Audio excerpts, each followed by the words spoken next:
जय जिनेन्द्र। Proud to be Jain में मैं अनुपमा जैन आप सभी का स्वागत करती हूँ।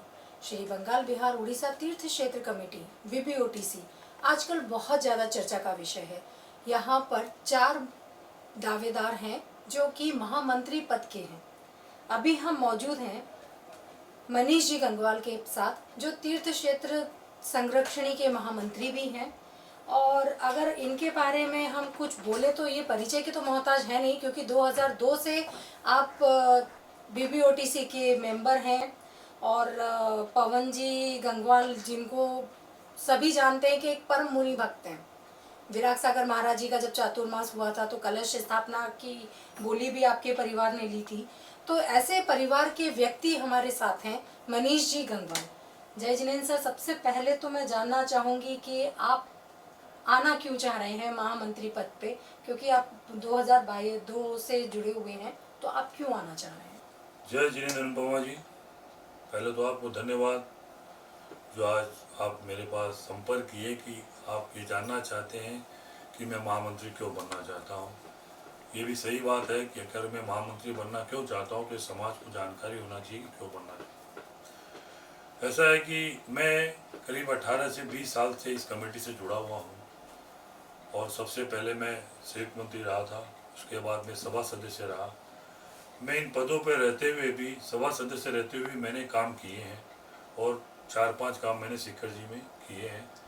अब मुझे क्या है कि जो अनुभव हुआ है और जो मेरे को कुछ सीखने को मिली, वहाँ जो कमियाँ हैं उनको सुधारने के लिए पावर की ज़रूरत होती है और उसको अति तीव्र गति से करने के लिए, यह सबको साथ लेके करने के लिए एक महामंत्री पद होने से वो काम जहाँ रुकावट आती थी कमेटी में पास करा के सबकी सहमति लेके उस काम को अति शीघ्र, मतलब जो रुके नहीं, उसको करने की जल्दी से जल्दी इच्छा है।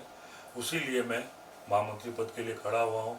और मेरे को जहाँ तक शिखर जी के ये चंपापुर, भागलपुर, उदयगिरी, खंडगिरी की बहुत हद तक जानकारी है और वहाँ क्या क्या सुधार हो सकता है और जो ज़रूरत है उसी के लिए मैं खड़ा हुआ हूँ महामंत्री पद। 17 तारीख को वोटिंग है और समाज अगर आपको चुन लेता है महामंत्री के लिए, तो आपकी आगे की रूपरेखा कैसी होगी? आप कार्यों को कैसे क्रियान्वित करेंगे? देखिए अनुपमा जी, ये जो संस्था है इसमें 25 आदमी हमारे कलकत्ता समाज से आएंगे जिसको समाज चुनेगा। तो उसमें कार्य 25 लोग जब एक साथ मिलेंगे तो काम तो होगा ही।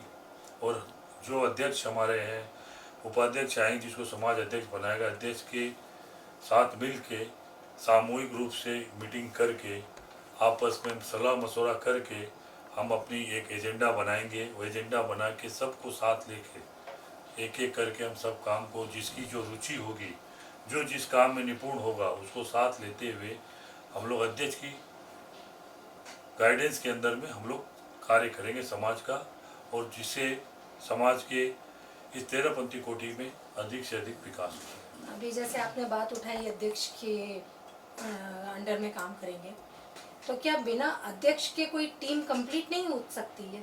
अध्यक्ष के बिना टीम कंप्लीट कैसे होगी, आप ये बताइए। अगर महामंत्री है हम और उपाध्यक्ष भी होते हैं, अध्यक्ष का रोल हमने देखा है 10 साल में, हमने 15 साल में देखा अध्यक्ष का क्या। अध्यक्ष ही मेरे हिसाब से सुपर पावरफुल होता है बंगाल बिहार की कमेटी में। महामंत्री कार्य करता है लेकिन अध्यक्ष की निर्देशिका में वो कार्य करता है टीम के साथ लेके। ये मैंने अनुभव किया है। चलिए, बहुत अच्छी बात है आपने हमें बताई। अभी जैसे कई चीज़ें सुनने में आती हैं, चूँकि पत्रकार है तो हम लोगों से भी बात करते हैं, नॉर्मल वोटरों से भी बात करते हैं, तो इसको हम ऑनलाइन पे शिफ्ट क्यों नहीं करते हैं? 100% ऑनलाइन शिफ्ट क्यों नहीं करते? जैसा आपने पूछा कि ऑनलाइन के लिए, ऑनलाइन की व्यवस्था 13पंथी कोटि में चालू है। ऑनलाइन की बुकिंग होती है, ये आते हैं तो इसकी बुकिंग हो जाती है। एक QR कोड भी खुला हुआ है, उससे बुकिंग होती है। समस्या ये आती है कि जब मान लीजिए कि होली का टाइम हो, आपके मोक्ष सप्तमी हो और ये जो दिसंबर की छुट्टियां होती है उस समय थोड़े लोग ज़्यादा इन्वॉल्व होते हैं, भीड़ ज़्यादा रहती है। तो उस समय क्या है कि ऑनलाइन में बुकिंग कम होती है। जो हमारे दातार हैं वो भी उसी समय पहुंचना चाहते हैं, तो उनके रिजर्व में कोटा हम लोग को रखना पड़ता है। जो रूम बनाए हुए हैं तो उसके अंदर में उनकी कोई 15 दिन से 20 दिन पहले अगर चिट्ठी आती है, एक प्रावधान हम लोग का बना हुआ है, तो उनको रूम हमको अलॉट करना पड़ता है। तो वो एक इशू है। ये ऑनलाइन लेके कोई इतनी बड़ी इशू नहीं है कि कोई बुकिंग हमारी ऑनलाइन में हो रही है, उसमें और सुधार करना है, जो उसको एक टेक्निकल आदमी सही लगा के ताकि बुकिंग हो सके। आप विगत 20 सालों से इस कमेटी में हैं, बंगाल बिहार उड़ीसा तीर्थ क्षेत्र कमेटी में।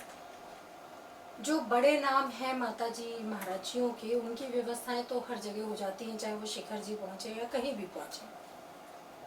क्या छोटे नाम वाले महाराज जी, या हम ये बोले जिनका प्रभाव है, या माता जी महाराज जी तो सभी समान हैं, तो उनकी व्यवस्थाओं को कैसे देख रहे हैं? इनकी व्यवस्थाओं को ऐसा है कि बड़े संघ जो आते हैं उनकी भी व्यवस्था होती है। जो छोटे संघ आते हैं, ये छोटे मुनि जो मान लीजिए 1-2 संघ के साथ है, उसके लिए मैं भी आपको बता रहा हूँ, ये आप जो बात की है इसके लिए भी मैं सब मंदिरों में गया था, अपना प्रचार कर रहा हूँ। तो कई लोगों ने मुझे ये बात कही कि ऐसा एक इशू है कि उनकी व्यवस्था नहीं हो पाती है। हम लोगों ने क्या है कि 4 नंबर आता जो हमारा है, और एक पीछे एक संत निवास है। 4 नंबर आते के अंदर में मुनियों को रुकने की, माता जी के रुकने की व्यवस्था है। और अपने एक मुर्शिदाबाद समाज है, जो अपने समझिए कलकत्ता की समाज आप समझ सकते हैं, 8 गाँव की समाज है। उनके द्वारा 13पंथी मुनिवर प्रमाण सागर जी की आदेशानुसार वहाँ 2006 से आहार का चौका चल रहा है, जहाँ पे 10 साधु एक साथ आहार कर सकते हैं, ऐसी व्यवस्था है।